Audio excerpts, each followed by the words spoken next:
Varicose veins కి సరైన చికిత్స కోసం సంప్రదించండి ఎవిస్ హాస్పిటల్.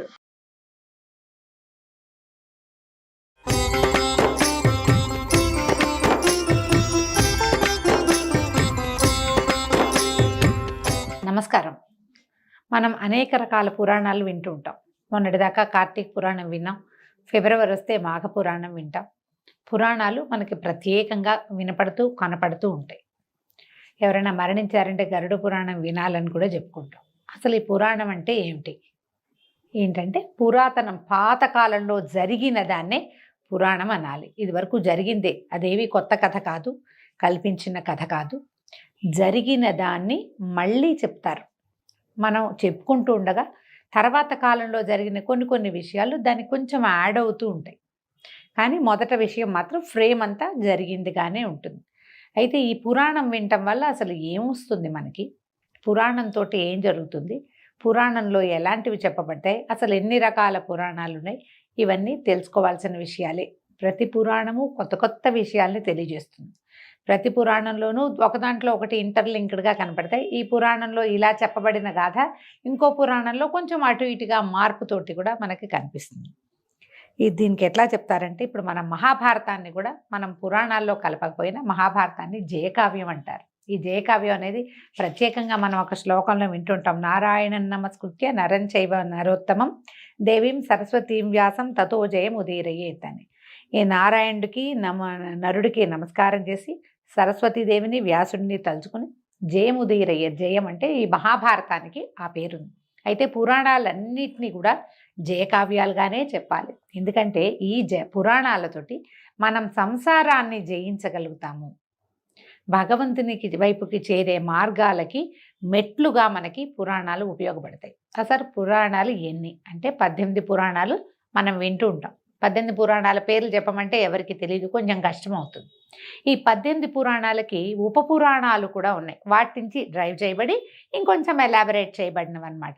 అయితే దేవి భాగవతంలో పురాణాలను గుర్తుపెట్టుకునేందుకు ఒక మంచి శ్లోకం చెప్తారు, చూడండి. మద్వయం భద్వయం చైవ భ్రత్రయం వ చతుష్టయం అనాపలింగ కూస్కాని పురాణాన్ని పృథక్ పృథక్.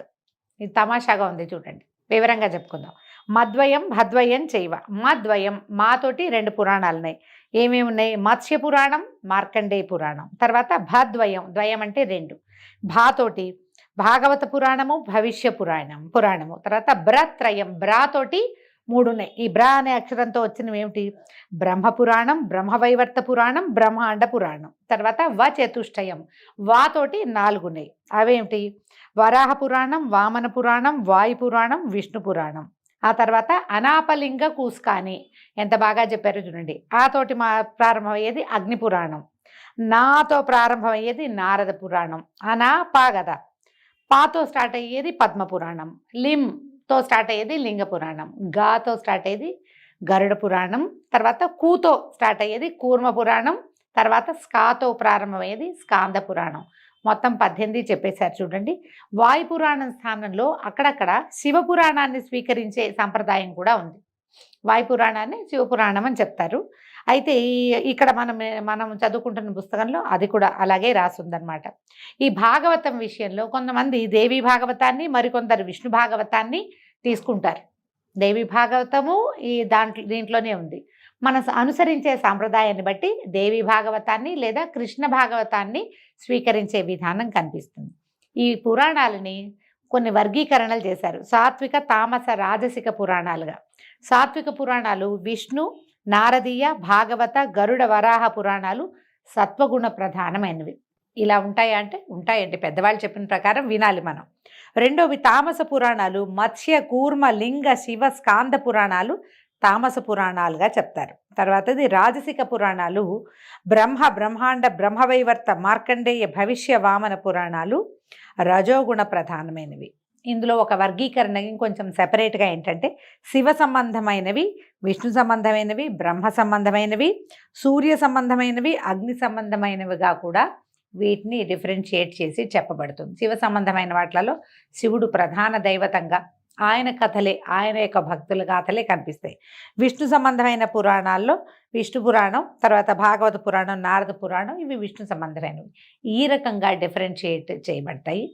ప్రధానంగా విష్ణు సంబంధమైన మాసంగా చెప్పబడేటువంటి మార్గశిర మాసము, మార్గశిర మాసంలో జరిగేటువంటి రవి సంక్రమణాన్ని బట్టి ధను సంక్రమణం జరుగుతుంది కాబట్టి అక్కడి నుంచి పూర్తి నెల రోజుల పాటు మార్గశిర పుష్యమాసాల్లో సగం మార్గశిరము సగం పుష్యమాసంలో పూర్తిగా అది పురుషోత్తమ మాసంగా చెప్పబడి విష్ణు సంబంధమైన అర్చనే విశేషంగా జరిగేటువంటి ఈ రోజుల్లో అయితే భాగవతాన్ని లేదా విష్ణు పురాణాన్ని చదువుకోవటము లేదా చెప్పుకోవటము లేదా వినడము చాలా మంచివి.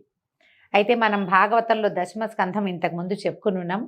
విష్ణు పురాణం ఇప్పటిదాకా ఎప్పుడూ చెప్పలేదు. ఈ సంవత్సరం విష్ణు పురాణాన్ని తెలియజేయాలని భావిస్తున్నాం. అయితే విష్ణు పురాణంలో విష్ణు సంబంధమైన గాథలు మనకి తెలిసినవే. ప్రఖ్యాతమైనటువంటి ధ్రువోపాఖ్యానము, ప్రహ్లాదోపాఖ్యానము ఇవి విశేషంగా కనిపిస్తాయి. ఈ కథాక్రమం కూడా ఎలా వెళ్తుందంటే సృష్టి క్రమాన్ని అనుసరించి ఎట్లా సృష్టి జరిగింది, ఎలా ప్రజాపతులు పుట్టారు, ప్రజాపతుల నుంచి ఎట్లా ప్రపంచ సృష్టి ఏ రకంగా పరిణామక్రమం జరిగింది, ఎలా మానవులుగా జన్మించారు, అంటే మానవులు సృష్టి నుంచి ఎలా వచ్చారు, ఈ వివరం అంతా చెప్పబడుతుంది. నిదానంగానే వెళ్తుంది కథ. పూర్తిగా వ్యాసుల వారికి విధేయంగానే మనం విష్ణు పురాణాన్ని చెప్పుకుందాం. చాలా సమాచారం ఉంటుందండి. అన్ని పురాణాల్లోనూ సమాచారాలు ఎక్కువే ఉంటాయి. మొదట్లో కొంచెం కన్ఫ్యూజింగ్గా ఉంటుంది. 1కి 2-3 సార్లు వింటేనే కానీ మనకు అర్థం కావు. నిదానంగా విని విష్ణు పురాణాన్ని చక్కగా సాకల్యంగా తెలుసుకుందాము. ఈ రోజు నుంచి విష్ణు పురాణం మొదలవుతుంది. ఈ రోజు నుంచే పవిత్రమైనటువంటి ధనుర్మాసం కూడా ప్రారంభమవుతుంది. మనం నెలగంటు పెట్టడం అంటాము, నెలపట్టు పట్టడం అంటాము. ధనుస్సు మార్గళి ప్రారంభమయ్యే రోజు నుంచి మనం విష్ణు పురాణాన్ని చివరి రోజు దాకా ఇంచుమించుగా మన గోదా కళ్యాణానికి ముందు రోజు వరకు ఒక నెల రోజుల పాటు ఈ పురాణాన్ని విందాం. కథలోకి వెళ్దాం. వ్యాస మహర్షి ఈ పురాణాలని రోమహర్షణుడు అనే తన శిష్యుడికి తెలియజేశారు. ఈ రోమహర్షణుడు ఏంటంటే ఆయన కథ చెప్తేనట రోమాలు నిక్కబడుచుకుంటాయట ప్రతి వాళ్ళకి, అంటే గూస్ బంప్స్ వస్తాయన్నమాట ఆ కథ చెప్పే విధానం వల్ల. అందుచేత ఆయన పేరు అది కాకపోయినా ఈ రోమహర్షణుడు అనే పేరు వచ్చింది. ఆయన ద్వారా రకరకాల పురాణ గాథలు బయటికి వచ్చినాయి. ఇప్పుడు మనం చెప్పుకునేటువంటి కథ ఎవరి ద్వారా వచ్చిందో చూద్దాం. శుక్లాంబరధరం విష్ణుం శశివర్ణం చతుర్భుజం ప్రసన్నవదనం ధ్యాయేత్ సర్వ విఘ్నోపశాంతయే. ఏ పని చేయబోయినా మొట్టమొదట ఈ చేస్తున్న పని ఏ విఘ్నాలు రాకుండా ఉండాలని విఘ్నేశ్వరుణ్ణి ప్రార్థించి మొదలుపెట్టడం మంచిది. అలాగే ఈ పురాణం కూడా ఈ శ్లోకంతో మొదలవుతోంది. పరాశరుడు మున్నెన్నదగిన తపోధనుడు. పరాశరుడని ఆయన అందరు మహర్షుల్లో మొట్టమొదట చెప్పుకోవాల్సిన వాడు. ఈ పరాశరుడి మాట ప్రతి వాళ్ళకి తెలుసు. ఈ పేరు ఎక్కడి నుంచి వచ్చిందంటే మనం విష్ణుదాసనామం చదివేటప్పుడు వ్యాసం వశిష్ఠ నప్తారం శక్తే పౌత్రమకల్మషం పరాశరాత్మజం వందే శుకతాతం తపోనిధిం అని చెప్తాం. వ్యాస భగవానుడి యొక్క తండ్రి పరాశరుడు. ఆయన గురించి చెప్తున్నారనమాట. తల్లి కడుపులో ఉన్నప్పుడే వేదశాస్త్రాది విద్యలు క్షుణ్ణంగా నేర్చుకున్న విద్యావంతుడు ఆయన.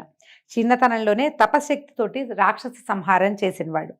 బ్రహ్మమానస పుత్రుడైన పులస్త్య బ్రహ్మ వలన దివ్యజ్ఞాన శక్తిని పొందాడు. పద్మాక్షుని పాదపద్మ భక్తికి జీవితాన్ని అంకితం చేశాడు. పూర్తిగా విష్ణు భక్తి పరాయణుడే ఈ పరాశరుడు. దివ్యతేజో విరాజమానుడు.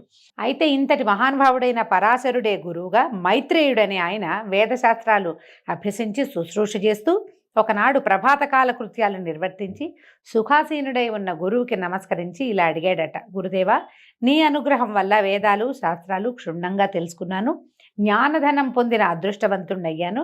ఇక ఒక్కటి అడగాలనుంది, దానికి సమాధానం సర్వజ్ఞుడవైన నువ్వే చెప్పగలవు, తెలియచేయి నాయనా అని అడిగి ఏమడిగాడు?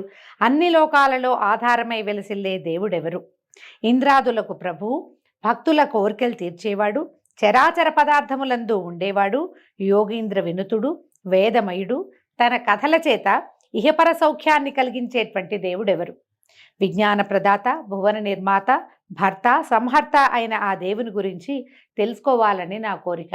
చదువు అయిపోయిన తర్వాత, అంటే మనకి ధనాన్నో ఏదో ఒకదాన్ని సంపాదించి పెట్టేది అయిన తర్వాత, వచ్చేసిన తర్వాత మనం ఎవరము, ఎక్కడి నుంచి వచ్చాము, మనకి ఏది ఆధారభూతమైంది అని తెలుసుకోవాల్సిన అవసరం ప్రతి విద్యార్థికి ఉన్నదట. పురాణాల్లో ఇది ప్రత్యేకంగా చెప్తారు. ఈ చదువుకోవాల్సిన విద్యలన్నీ పూర్తయిన తర్వాత అప్పుడు మోక్ష విద్యని గురించి తెలుసుకోమంటారు. ఇది విధానం అనమాట. లైన్ ప్రకారం వెళ్ళాలి. 1-2 ఒంట్లు వచ్చిన తర్వాతే కదా కూడికలు హెచ్చవేతలు చెప్పేది. అందుకని తనకి జ్ఞానం లభించవలసినంత లభించిన తర్వాత మోక్ష జ్ఞానాన్ని గురించి తెలుసుకోవటం కోసం ఎవరి వల్ల ఈ ప్రపంచం నడుస్తోంది, ఏ దేవుడి వల్ల అని ప్రశ్నించాడు.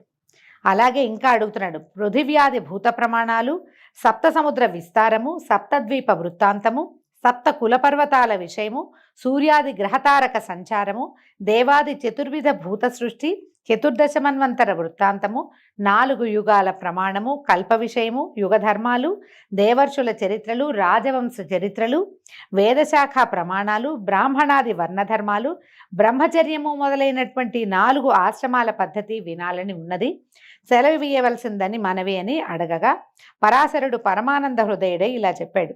ఏ గురువుకైనా శిష్యులకి తెలుసుకోవాలన్న ఆసక్తి ఉంటే గురువులకి పరమానందంగానే ఉంటుంది. తనకు తెలిసిన ప్రతి విషయాన్ని తన విద్యార్థికి, తన శిష్యుడికి తెలియజేయాలని ప్రతి గురువు భావిస్తాడట. అందుకని ఆయన ఏం చెప్తాడు, మైత్రేయ చాలా మంచి విషయం అడిగావు, నాకు ఇదంతా తెలుసు, నీకు వివరంగా చెప్తానన్నాడు.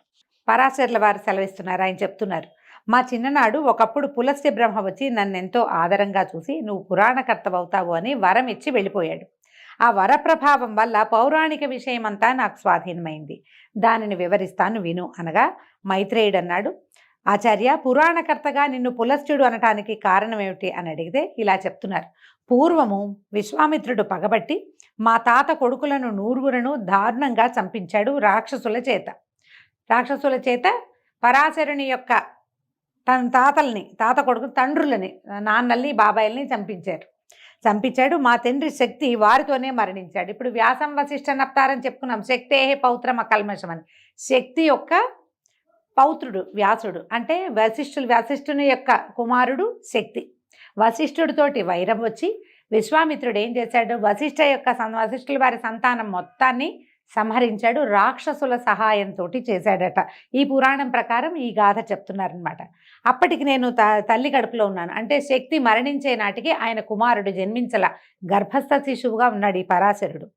వేదశాస్త్రాదులు నాకు వశమయ్యాయి, కొన్నాళ్లకి జన్మించాను. పెద్దవాడనే తపశ్చర్యలో ఉండగా మా అమ్మ దృశ్యంతి నా వద్దకు వచ్చి చెప్పింది.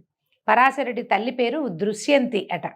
నీ తండ్రిని నిష్కారణంగా రాక్షసులు వచ్చి దారుణంగా సంహరించారు. నిగ్రహించడం, అనుగ్రహించడం అనే శక్తులు కలవాడవై శత్రు సంహారం చేయకపోవటాన్ని ఏమనాలి నాయనా అని నిందాస్తుతిగా, నీకు అన్నీ వచ్చు కానీ నువ్వేం చేయటం లేదు అని అన్నది. అనేసరికి నేను వెంటనే అథర్వ మంత్రాలతోటి రాక్షస సంహార యజ్ఞాన్ని ప్రారంభించాను. నా మంత్రాల ధ్వనికి లోకం అల్లల్లాడిపోయింది. సురులు ఆనందంగా, అంటే దేవతలంతా ఆనందించారట, ఆనందంగా జయధ్వనులు చేశారు. ఆ రాక్షస సంహార యజ్ఞంలో లెక్కకు మిక్కిలిగా రాక్షసులు మరణించారు. యుద్ధం చేయటం కాదండి, యజ్ఞంతో సంహారం జరిగింది. మనకి సర్పయాగం తెలుసు, జనమేజయుడు చేశాడు.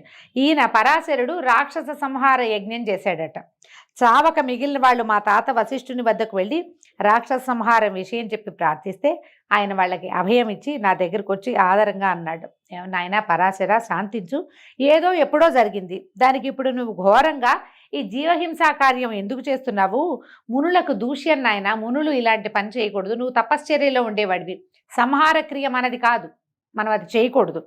ఇలా చేయవలసి వస్తే ఒకవేళ ఎవరైనా ఇది చేయాల్సి వచ్చిందనుకో వాడు రాజు అవుతాడు, సంహార క్రియ చేసేవాడు రాజు కావచ్చు, కానీ ఇలాంటిది మనం చేయకూడదు, కోపం విడుగు నాయనా, ఇది మానేసేయమని చెప్పాడు. పైగా జీవహింస చేసేవాడికి సద్గతి రాదు, ఆ విషయం నీకు తెలియంది కాదు. పైగా నా కుమారులందరూ సంహరింపబడ్డప్పుడు నేను ఈ రాక్షస సంహార యజ్ఞం నేను చేయలేనా? ఆ రోజు నేను చేయగలిగేవాడిని, కన్న తండ్రిని అయ్యుండి కూడా నేను చూస్తూ ఊరుకున్నాను. ఎందుకంటే జీవహింస మునుల కృత్యం కాదు కాబట్టి. శాంతించు, కోపం పాపానికి ధూపం. పాపం పెరగటం దేనివల్ల పెరుగుతుందంటే కోపం వల్ల. మనం చూడండి, మామూలుగా కూడా మన కోపం వస్తే ఎంత మాట పడితే అంత మాట అంటాం, మన పాపం పెరిగిపోతుంది. కోపంలో చాలా దుష్కృత్యాలు, అకృత్యాలు చేయకూడనివి చేస్తాము, అనకూడనివి అంటాము. అందుకని కోపం ఎప్పుడూ పాపానికి ధూపము, అది చేయకూడదు. ముక్తిని, స్వర్గాన్ని సంపాదించిన తపశక్తిని, పుణ్యాన్ని, యశస్సుని, ధర్మాన్ని పోగొడుతుంది. ఇదేం చేస్తుంది? ముక్తిని పోగొడుతుంది కోపం, స్వర్గాన్ని పోగొట్టేస్తుంది, సంపాదించిన తపశక్తిని పోగొడుతుంది. పుణ్యము, యశస్సు, ధర్మము అన్నీ అతి కోపం వల్ల పోతాయి. కోపిష్టితనం పనికిరాదు ఎవరికైనా. ఇక వారి వారి కర్మఫలం కష్ట సుఖాలను కలిగిస్తుంది. దానికోసం చింత, సంతోషము పొందకూడదు. చూడు, ఏ తప్పు చేయని రాక్షసులు వచ్చి అభయం కోరుతూ ఏడుస్తున్నారు, వాళ్ళని రక్షించమన్నాడు. అంటే ఏ రాక్షసులైతే వశిష్ఠపుత్ర సంహారం చేశారో వాళ్ళు పోయారు. వాళ్ళు కాకుండా అమాయకులైన వాళ్ళు కూడా ఆ యజ్ఞంలో పడి చచ్చిపోయారు. మా తప్పేమీ లేదు, మా తాతలు చేసిన దానికి మేము శిక్ష అనుభవిస్తున్నామని వాళ్ళు దుఃఖిస్తున్నారు అని చెప్పి చాలా బోధించేసరికి మా తాత బోధ విని నేను ఈ రాక్షస మారణ హోమాన్ని ముగించేశాను, ఇక మానేశాను. అప్పుడు పులస్త్య బ్రహ్మ మా ఆశ్రమానికి వచ్చి మా తాత చేత సత్కారం పొంది కూర్చుని నన్ను చూసి ఆనందించి వాసిష్ఠ అన్నాడంటే వశిష్ఠుని యొక్క మనవడైనటువంటి ఓ పరాశర, నువ్వు శాంతమూర్తి అయ్యావు, నీకు ఏదైనా ఒక కోరిక అడుగు, నువ్వు అడిగింది నేను తీరుస్తానన్నాడు. అయితే నేను ఆయన పాదాలకు నమస్కరించి జ్ఞానము, మధురమైన వాక్కు, ప్రతిభ, పాండిత్యము, పురాణ ప్రావీణ్యము కావాలి, ప్రసాదించమని ప్రార్థించాను. ఆయన తథాస్తు అన్నాడు. పులస్త్యుని వాక్కు నీ కోరికని సఫలం చేయగా కానీ మా తాత కూడా వరం ఇచ్చినట్టుగా ఆశీర్వదించాడు. ఎవరైనా మహానుభావులు పెద్దవాళ్ళకి దండం పెట్టి ఇల్లు కావాలి వాకిలు కావాలి అని అడగకూడదు, జ్ఞానం కావాలని కోరుకోవాలట, అది చెప్తున్నారు చూడండి. అయితే అది నాకు సిద్ధించింది. ఆ మహానుభావుల అనుగ్రహం వల్ల దేవ రహస్య కార్యాలు, వేద విద్యా విశేషాలు నాకు మలకం అయ్యాయి. కరతలామలకం అంటే కరతలం అంటే చెయ్యండి, అరిచెయ్యి. ఆమలకం అంటే ఉసిరికాయ, చేతిలో ఉన్న ఉసిరికాయలాగా దొరికినాయి అన్నమాట ఈయనకి ఇవన్నీ. అనేక శాస్త్రాలు, గాన నృత్య విశేషాలు, చరాచర భూతగణ ప్రవర్తన నాకు వశమయ్యాయి, వివరించి చెప్పగలను. కాబట్టి నువ్వు అడిగినవన్నీ పురాణ రూపంలో చెప్తానని చెప్పాడు. ఇప్పుడు చెప్తున్నారు. ఇక్కడి నుంచి విష్ణు పురాణం ప్రారంభం అండి. విష్ణువు భక్తవత్సలుడు, దేవమయుడు, దేవరక్షకుడు, విశ్వగురువు, సమస్తము విష్ణుమయమై నడుస్తుంది. ఆ దేవునికి సంబంధించి విష్ణు పురాణంగా చెప్తాను విను, ఇది వేద సమానంగా భావించు, శ్రద్ధగా వినమన్నారు. విష్ణు పురాణం వేదాలలో వేదము, శాస్త్రాలలో శాస్త్రము, జ్యోతిష్యంలో జ్యోతిష్యము, నీతి శాస్త్రాలలో నీతి శాస్త్రము, పురాణాలలో పురాణము, ఇతిహాసాలలో ఇతిహాసము, యోగ విద్యలలో యోగ విద్య, కావ్యాలలో కావ్యము, సకల లోక విజయము, సకల జన మనోరంజనము కూడా. పరమాత్ముడైన విష్ణుని చరిత్ర కలిగిన పురాణ సంహిత అది. మునుపు బ్రహ్మదేవుడు దాన్ని స్వకీయ బుద్ధి విశేషంతో దక్ష ప్రజాపతికి చెప్పాడు. ఆయన పురుకుచ్చుడనే రాజుకు చెప్పగా ఆ రాజు సారస్వతునకు చెప్పాడు. అతని ముఖతః నేను విన్నది విన్నట్టుగా నీకు చెప్తాను. ఏ పురాణమైనా 4-5 చెవులకి మారితే కానీ చివరికి చేరదండి. మనం చదివే ప్రతి పురాణము ఒక ముగ్గురు కనీసం 3 ముఖాల నుంచి 3 చెవులకి చేరిన తర్వాతే మన దగ్గరకు వస్తుంది. మైత్రేయ, నీ వల్ల ఈనాడు పరమానందుడు, జగద్వంద్యుడు, మునిలోకస్తుత్యుడు, నిత్యుడు అయిన రమారమణుని వర్ణించే అదృష్టం కలిగింది. నా జన్మ కృతార్థమైంది అని వాసుదేవునికి నమస్కరించి వశిష్ఠ పులస్త్య బ్రహ్మలను మనసారా స్మరించి కనులు మూసుకుని ధ్యానముద్రలో భూత భవిష్యద్వర్తమానాలను తెలిసి కనులు తెరిచి ఆదరంగా శిష్యుడితో ఇట్లా చెప్పాడు. జగములు తనలోన, జగములలో తాను ఉన్నందువలన విష్ణువుని ప్రాజ్ఞులు వాసుదేవుడు అని అన్నారు. మనం వాసుదేవుడు అనగానే కృష్ణ పరమాత్మను తలుచుకుంటామండి. వసుదేవస్య అపత్యం పుమాన్, వసుదేవుని యొక్క కుమారుడైన వాసుదేవుడని చెప్పుకుంటాం కానీ కాదు, పరవాసుదేవుడు అంటే ఈయన ప్రపంచంలో ఉంటాడు, ప్రపంచము తనలో ఉంచుకుంటాడు. ఆ ఉంచుకున్న స్వరూపాన్నే పరవాసుదేవ తత్వము అంటారు. ఈయన్ని వాసుదేవుడుగా మనం అభివర్ణిస్తూ చెప్పుకుంటాం. మీరు గమనించండి, కొంచెం ఆలోచిస్తే మనకు తెలుస్తుంది. మన కథలలో ధ్రువోపాఖ్యానంలో వాసుదేవ మంత్రాన్ని ఉపదేశించారు ధ్రువుడికి. ఇప్పుడు ధ్రువుడి కథ మనం కృతయుగంలో తెలుసుకుంటే, కృతయుగం తర్వాత, త్రేతాయుగం తర్వాత, ద్వాపర యుగంలో మనకి శ్రీకృష్ణ పరమాత్మ జన్మించాడు.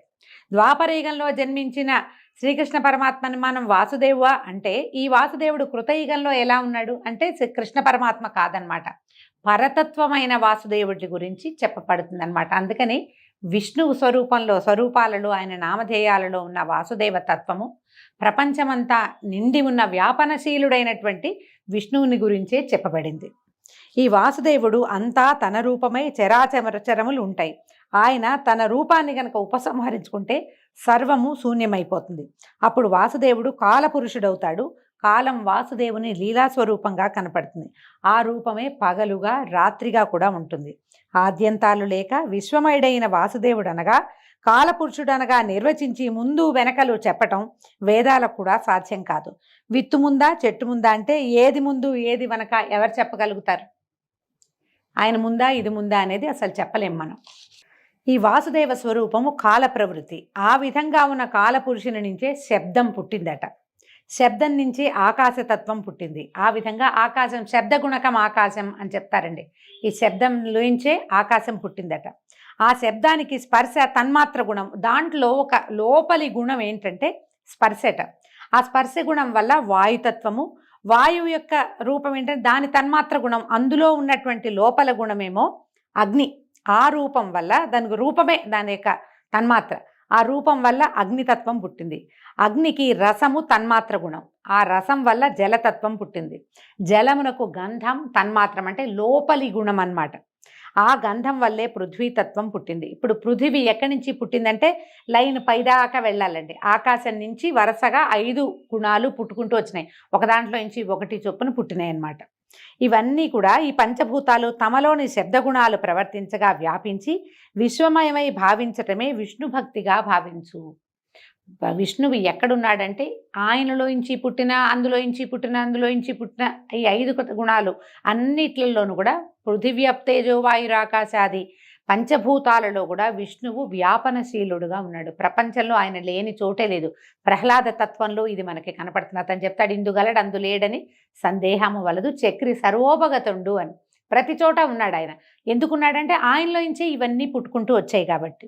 పృథివ్యప్తేజో వాయు ఆకాశములనే పంచభూతాలు, శబ్ద స్పర్శ రూప రసగంధ పంచకము, త్వక్చక్షు శ్రోత జిహ్వ ఆఘ్రాణములు అనేటువంటి బుద్ధీంద్రియాలు 5, వాక్పాణిపాద పాయూపస్థలనే కర్మేంద్రియాలు 5, మనోబుద్ధి అహంకారాలతో రాజసిక తామసిక సాత్విక గుణాతిశయంతో ప్రజా సృష్టి విస్తరిల్లింది. ఇవన్నీ కూడా మన శరీర అవయవాల సంగతి చెప్తున్నారండి. చూద్దాం, నిదానంగా చెప్పుకుందాం. పృథివ్యప్తేజో వాయువు ఆకాశం అంటే పృథివీ అంటే భూమి, అప్ అంటే నీరు, తేజస్ అంటే అగ్ని, వాయువు ఆకాశము. ఈ 5 నుంచి వీటికి శబ్దము, స్పర్శ, రూపము, రసము, గంధము అనేటువంటి 5 లక్షణాలు ఉన్నాయి. వాటిలోంచి త్వక్ చర్మము, చక్షు అంటే కన్ను, శ్రోత అంటే చెవి, జిహ్వ అంటే నాలుక, ఘ్రాణము అంటే వాసన పీల్చే గుణం, నాసికా గుణం. ఇవి బుద్ధీంద్రియాలు 5. తర్వాత వాకు పాణి పాయు ఉపస్థ. వాకు మాట్లాడే గుణము, పాణి పాదములు చేతులు కాళ్ళు, పాయువు ఉపస్థ మన తాలూకు అంతరింద్రియాలు అంటే ఏమైనా విసర్జక అవయవాలు, అవి కర్మేంద్రియాలు 5. మనసు, బుద్ధి, అహంకారము మొదలైనటువంటి ఇవి. తర్వాత ఈ సాత్వికము, రాజస తామసిక సాత్విక గుణాతిశయాలతోటి ప్రపంచం విస్తరిల్లింది. ఇది ఆదిభూత విధం. మొట్టమొదట ప్రపంచం ఏర్పడింది ఇట్లా, ఈ గుణాల ద్వారా ఏర్పడింది. ప్రపంచం అంటే ఒక దేహం అనుకుంటే ఆ దేహధారి లక్ష్మీ వసుధారమండైనటువంటి కేశవుడు. ప్రపంచమంతా విష్ణు స్వరూపమేనని చెప్తున్నారు. కాబట్టి ఆ ప్రభువువి కానివి ఏవీ లేవు. చరాచర స్థితులన్నీ లక్ష్మీపతి లీలలుగానే గ్రహించాలి. ఈ విధంగా శ్రీపతి విశ్వమంతా తానే అయి వాసుదేవుడుగా అయ్యాడు. ఇక బ్రహ్మాండ సృష్టి గురించి చెప్తున్నారు. పరమాత్ముడు పంచభూతమయుడు బ్రహ్మణ్యుడు తానే అయి హరినారాయణుడై పాలకడలిలో శేషసాయిగా ఉన్నప్పుడు అతని రాజస ప్రవృత్తి సృష్టిక్రియను సాగించింది. ఒక నీటి బుడగను పోలి అండం ఒకటి ఉద్భవించింది. ఇప్పుడు చూడండి, మన సృష్టి కూడా అండంతోటే, ఫిమేల్ ఎగ్గుతోటే మన సృష్టి కూడా వస్తుంది. ఈ మొదట ఒక అండం వల్లాంటి ఒక స్వరూపంతో సృష్టి మొదలైందట. క్రమంగా అది గాఢాంధకారంలో పెరిగింది పుట్టిన అండం. అయితే ఈ అండం మీద గాఢాంధకారం పెరిగిపోయి జలము, అగ్ని, వాయువు, ఆకాశాలు దాని పైభాగంలో ఆవహించి ఉన్నాయట. ఈ 4 భూతాలు ఒక్కొక్కటి 5 సార్లు కలవగా ఆ అండం మరింతగా పెద్దదై ఉబికింది. ఆ అండంలోంచి ఆ నారాయణుని రాజసమూర్తి అయి సృష్టికర్తగా బ్రహ్మ అనే ఒక దివ్యమూర్తి సంభవించాడు. ఆ బ్రహ్మ చరాచర సృష్టికర్త కాగా సాత్వికమూర్తిగా విష్ణువు పోషిస్తూ ఉండటం, తామసమూర్తిగా రుద్రుడుగా చరాచర ప్రళయం చేయటం జరుగుతూ ఉంది. ఇలాగా బ్రహ్మాండ ప్రళయాలు విష్ణులీలలుగా ఎన్నో జరిగాయి. అలాంటి నారాయణుని మహిమ ఆ చతుర్ముఖ బ్రహ్మ కూడా తెలిసి చెప్పలేడు అని చెప్పగా మైత్రేయుడు ఇలా అడుగుతున్నాడట, ఆచార్య, విష్ణువుని నిర్గుణుడని వేదాలు చెప్తాయి. నిర్గుణుడు ఏ గుణాలు లేనివాడు అని చెప్పబడిన భగవంతుడు విష్ణువు సృష్టి స్థిత్యంతాలు ఎలా కలిగించాడు? ఏ గుణము లేదంటే ఏమీ చేయలేడు, ఏమీ చెయ్యడని అర్థం. కానీ అతను ఈ సృష్టి స్థితి లయ 3 అతడే చేశాడని నువ్వు చెప్తున్నావు కదా, ఇది ఎట్లా సాధ్యపడింది అంటే అదంతా ఆయనకి సహజమైన విషయంగా చెప్తున్నారు. అగ్నికి వేడి ఎలా వస్తుంది అంటే ఎట్లా చెప్తాం, అలాగే నారాయణ నామానికి నిర్వచనం చెప్తున్నారు. నారము అంటే నీరు, అది నివాసంగా కలిగిన వాడు నారాయణుడు. ఆ నారాయణుడు భూతరాశికి కర్త అయిన ప్రజాపతి అని చెప్పదగినవాడు. అతని పరమాయువు 100 సంవత్సరాలు. ఆ దేవుని పరమాయువు అయిన 100 సంవత్సరాల కాలంలో మనలాంటి వారికి ఎన్నో సంవత్సరాలు తిరిగిపోతాయట. ఆ కాలక్రమం గురించి చెప్తున్నారు. ఎలా కాలం వీరికి ఉంటుంది, దైవానికి ఎలా ఉంటుంది అని. ఒక లఘువుని పలికేంత కాలం 1 నిమిషం, 18 నిమిషాలు ఒక కాష్ట, అవి 30 కలిస్తే ఒక కళ, 30 కళలు ఒక క్షణం, 12 క్షణాలు ఒక ముహూర్తం, 30 ముహూర్తాలు ఒక పగలు, ఒక రాత్రి, అంటే ఒక రోజు అనమాట. ఒక పగలు ఒక రాత్రి, 15 దినాలు ఒక పక్షం, 2 పక్షాలు ఒక నెల, 2 నెలలు ఒక ఋతువు, 3 ఋతువులు ఒక ఆయనం. మనకు తెలుసు కదా, దక్షిణాయనం ఉత్తరాయణం చెప్పుకుంటాం. అవే ఉత్తరాయణ దక్షిణాయనాలని 2. ఈ 2 కలిపితే ఒక సంవత్సరం. దేవతలకి అది ఒక పగలు రాత్రి. అంటే మన ఒక సంవత్సరము దేవతల యొక్క ఒక డే. అందుకనే వాళ్ళకి పగలు మెలకుగా ఉండే సమయము ఉత్తరాయణము, నిద్రాకాలం దక్షిణాయనము అని చెప్పుకుంటాం కదా. దానికి సౌరమానం అని వ్యవహారం. మనం రోజువారీ విధానం అంతా చాంద్రమానంలో చేస్తాం, ఇది సౌరమానంగా చెప్తున్నారు. ఈ మొత్తం ఈ డే గురించి చెప్పారు కదా, మన దినము సంవత్సరం గురించి చెప్పినప్పుడు అది మొత్తాన్ని సౌరమానం అంటారు. అయితే 17,28,000 సంవత్సరాలు కృతయుగం, 12,96,000 సంవత్సరాలు త్రేతాయుగం, 8,24,000 సంవత్సరాలు ద్వాపరయుగం, 4,32,000 సంవత్సరాలు కలియుగం. అలాంటి 4 యుగాలు ఒక దివ్యయుగం అంటారు. దాని లెక్క 43,20,000 సంవత్సరాలు అవుతాయి. ఇలాంటి యుగాలు 1,000 అయితే బ్రహ్మకి ఒక రోజట. ఎంత పెద్ద కాలమో చూడండి. ఇదంతా పేపర్ మీదకి ఎక్కిస్తే చాలా కన్ఫ్యూజింగ్గా ఉంటుంది, కానీ బ్రహ్మదేవుడి ఒక దినం ఏంటంటే ఇలాంటిది. బ్రహ్మ పగలు సృష్టి, రాత్రి ప్రళయం. ఆయనకి పగలు ఏదైతే ఉందో దీంట్లో అది సృష్టి జరిగే కాలం, ఆయన రాత్రి ప్రళయం. అప్పటికి మొత్తం ప్రపంచం అంతా జలమయం అయిపోతుంది, ఇక ఎవరు ఉండరు, మొత్తం అంతా ఖాళీ అయిపోతుంది. దీన్నే నైమిత్తిక కల్పం అని చెప్తారు దీన్ని. అలాంటి దినాలు 30 బ్రహ్మకి ఒక నెల, అవి 12 ఒక సంవత్సరం. ఆ సంవత్సరాలు 100 బ్రహ్మ యొక్క ఆయుఃప్రమాణం అని చెప్తున్నారు. దానికి మహాకల్పం అని వ్యవహారంలో ఉంది. దానికి పూర్వార్ధానికి పద్మకల్పమని, ఉత్తరార్ధానికి వరాహకల్పమని సంజ్ఞలు. ఇప్పుడు మనం శ్వేతవరాహ కల్పంలో ఉన్నాం. మనం చెప్తాం శ్వేతవరాహ కల్పే వైవస్వతమనంతరే కలియుగే ప్రథమపాదే జంబూద్వీపే అని సంకల్పం చెప్పుకునేటప్పుడు మనకి తెలియకుండానే మనం ఏ మన్వంతరంలో ఉన్నామో వివరంగా చెప్పేసుకుంటాం. వరాహ కల్పంలో ఉన్న ఆదివరాహ కల్పం మనది. ఇవి కాలగతులు అని చెప్పగా మైత్రేయుడు, సరే పద్మాసనుడు లోకాన్ని సృజించిన విషయాన్ని చెప్పండి. అయితే సరే, ఇప్పుడు బ్రహ్మదేవుడు పుట్టాడు, అది కదా చెప్పుకున్నాం. ఈ అండంలో నుంచి బ్రహ్మదేవుడు పుట్టుకొచ్చాడు. ఇప్పుడు ఈయన సృష్టిని ఎలా చేశాడో చెప్పమని మైత్రేయుడు అడిగితే పరాశరుడు ఇలా చెప్తున్నాడు. కడచిన కల్పం అంటే ముందు వెళ్ళిపోయిన కల్పం తాలూకు చివరి దశ యందు నిశియందలి రాత్రి నుంచి నారాయణ ధ్యానపరాయణుడై మేల్కొని బ్రహ్మ పరమశూన్యమైన లోకాన్ని చూసి, నారాయణ సాత్వికమూర్తే, నారాయణుడు సాత్వికమూర్తే, అంతకు ముందట మత్స్యకూర్మ అవతారాల్లాగా వరాహ రూపం ధరించి అగాధమైన సముద్రంలో మునిగిన భూమిని ఉద్ధరించే సంకల్పంతో సముద్రంలో ప్రవేశించి ఘర్ఘర ధ్వనితో ఉప్పొంగి దంశ్రాగ్రంతో అవలీలగా పూబంతిని ఎత్తినట్టు మీదకి ఎత్తాడు. ఇంత బాగా చెప్తే ఇదేమిటి అనిపిస్తుంది. అయితే ఏమైంది, భూమి అంతా మునిగిపోయింది. దానిని వరాహ స్వరూపంతో స్వామివారు విష్ణుమూర్తి పైకి లేవదీశాడట. ఆ సముద్రంలో మునిగిన నావను కర్ణధారుడు గట్టి మీదకి తెచ్చినట్టుగా పద్మదళం ఏదైనా పువ్వుని ఒక తామరాకుని నీళ్ళలో ముంచితే అది అట్లా పైకి తేలొచ్చేస్తుంది. ఆ విధంగా భూమి సముద్రం మీదకి తేలగా నీరంతా పాతాళానికి చేరిందట. అలాగా భూమిని సముద్రం పైకి నిలిపి నలువైపులా కొండల నుంచి ఇక్కట్లు కలక్కండా, దానికి ఏ సమస్య రాకుండా ఆది కూర్మని శేషుణ్ణి కింద నుంచి భూమిని విశ్వమంతటా భద్రంగా ఉంచటానికి తన శక్తిని ప్రసరింపజేసిన మహానుభావుడు ఆ పద్మాక్షుడే. భగవంతుడైన విష్ణుమూర్తి ఏం చేశాడు, భూమిని సముద్రంలోంచి ఉద్ధరించి నీళ్లలోంచి ఉద్ధరించి పైకి పెట్టి తనకి కాపలాగా కొన్ని పర్వతాలని కాపలా ఉంచి మునిగిపోకుండా, అందుకని పర్వతాలని కొండలని భూభరాలంటారు, భూమిని మోస్తాయట. అక్కడి నుంచి ఆదివరాహాన్ని కూడా కింద నుంచి ఉంచి 1000 పడగలున్నటువంటి ఆదిశేషుడిని కూడా తన భూమికి కాపలాగా తన పడగల మీద ఆనుకుని ఉండేలాగా ఏర్పరిచినటువంటి ఆ పరమశక్తి ఈ పద్మాక్షుడే, వాసుదేవుడే అని చెప్తున్నారు. ఈ విధంగా భూమిని ఎట్లా ఉద్ధరించారు, ఎట్లా బ్రహ్మదేవుడి సృష్టి ప్రారంభమవుతుందో ఈ తొలి భాగంలోని మనం తెలుసుకున్నామండి. రేపు ఉదయం 2వ భాగంలో బ్రహ్మ సృష్టి ఎలా ప్రారంభమైంది, ప్రజాపతులు ఎలా జన్మించారు, వారి సంతానం ఏ విధంగా మన వరకు ఈ కథ ఎలా నడిచిందో రేపటి భాగంలో తెలుసుకుందాం. నమస్కారం.